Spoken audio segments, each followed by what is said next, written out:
Solidarios es una iniciativa danesa que llegó a nuestro país y tiene como objetivo hacer que los bebés prematuros mejoren. Se trata de una especie de terapia del peluche que tranquiliza a los prematuros, mejora su respiración y tasa de oxígeno en sangre. Unos pulpitos que crean un espacio donde los bebés prematuros encuentren algo similar a su cordón umbilical y puedan agarrarse a la vida. Mejora la respiración y regulariza los latidos cardíacos del bebé. Una vez que los bebecitos encuentran cerca este tentáculo, se prenden por él como si fuera su propio cordón.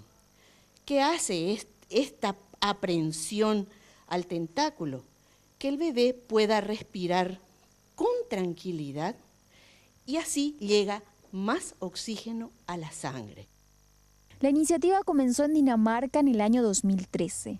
Los beneficios de esta práctica se extendieron y los pulpitos llegaron a varios países. En Paraguay ya está dando sus primeros pasos. Las mujeres del grupo Tejiendo por una Causa Paraguay son las pioneras en esta iniciativa.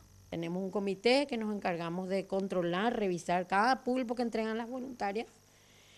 Son lavados a 60 grados, esterilizados, empaquetados y luego entregamos. Todos estos pulpitos son elaborados y donados por las tejedoras voluntarias. La primera donación que hizo el grupo fue en marzo pasado y ahora ya tienen pendientes hacer donaciones a 3 hospitales más.